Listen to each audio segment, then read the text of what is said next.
Yo, what's going on, guys? Welcome back to the Journey Podcast. In today's episode, we are going to talk about mindset. And this came from a really, really impactful lesson that we had inside PTBI. It was a mindset lesson. We had some slides that we were presenting to our coaching calls.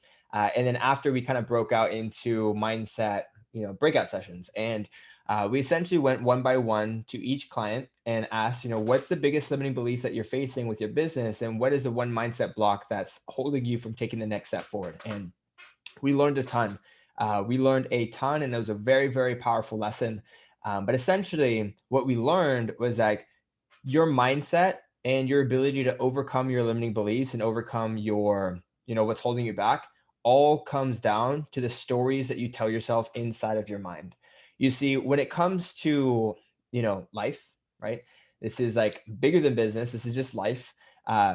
There are things that you cannot control outside of your control. Like there's stimulus outside of your control. It's stimulus and response, right? There's a stimulus externally and your response internally, right? Now, the difference between winners and losers is their internal response and how they respond to that stimulus, right? But the stimulus is unchangeable, right? The stimulus, it just is, like it just is, right? And so, how you overcome your mindset blocks and how you overcome your limiting beliefs is not to eliminate the stimulus, but it's to change the way that you respond and change. And you do this by changing the story that you tell yourself. And so, a couple big things that people face when it comes to building their online business is, creating content. If content is something that is new to you, say you have, an Instagram page that's just starting to switch over to fitness content, there can be a big limiting belief there behind starting to create that content. The next thing could be reaching out to potential clients or reaching out to potential customers, prospecting. If you've never done that before, it could be very, very intimidating to get, that momentum going. And then another one is sales, right? Charging what you're worth. Those are the big three things that we saw on our coaching call yesterday. And obviously, mindset stretches so much further than just business itself, but we're going to stick to business for the sake of example. Now, a couple examples on how this kind of held back some of our trainers was, one specific example was like, a trainer was just getting started with fitness content and he was just starting to come out with a coaching offer, but he would get on social media and, compare himself to, all these other bigger influencers that had hundreds of thousands of followers. And I asked them, I said, what is the story that you're telling yourself? And he says, when I see that, what I tell myself is, why would anybody want to work with me when there's all these other bigger influencers who are in bigger shape with bigger followings, right? I don't know about you, but it sounds like a pretty negative story to me, right? Whereas I looked at that situation and I would tell myself, I said, even though that these guys have bigger followings, I can still help, the people who are around me take a step closer to their goals, right? Same exact stimulus, same exact stimulus. The stimulus that, triggered that response did not change whatsoever, but what changed was a story that you tell yourself in your mind. Another example is DM outreach. If you're going to be reaching out to potential clients, right? People say, hey, I feel really intimidated reaching out to potential clients. Okay, cool. So what story do you tell yourself when it comes to DM outreach?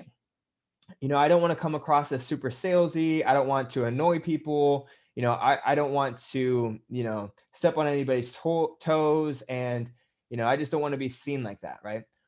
I don't know about you, but that sounds like a pretty negative story going on inside the brain. So I said, the way that I look at it is, hey, I'm providing a service that can potentially help change your life. Let's start a conversation to see if this is a good fit for you. And if not, no big deal. I'll find someone else that I can work with. Right. Same exact stimulus, different response. It all comes down to the story that you tell yourself. Then we'll talk about the last example, sales, charging what you're worth. So I said, what exactly do you tell yourself when it comes to charging what you're worth? Oh, I don't really know if, they're going to be upset that I'm charging this much, or I don't know if they're expecting it for free and if they're not going to sign up if I charge this much, right? I don't know about you. It sounds like a pretty negative story to me. And so to rewrite that story, you can say something like, hey, I have done the work inside and out to make sure that I can deliver high level results to my clients. And if they value their health and they value their transformation, they will be willing to invest. Same exact stimulus, different response. And so what I want you guys to do is to write down all of the limiting beliefs that are holding you back from getting started with your coaching business and write down what story do you tell yourself, right? And then rewrite that story in a way that's more positive. Rewrite that story in a way that's going to empower you to do better. The difference between the winners and the losers is not the stimulus. It's not that they don't have it's not that they don't have the same stimulus, right? We all have the same exact stimulus, but the difference comes down into the story that you tell yourself, and that's yeah, essentially that's going to make the difference. So hope that helps, guys. Hope that sits well with you. We will chat in the next episode. Peace.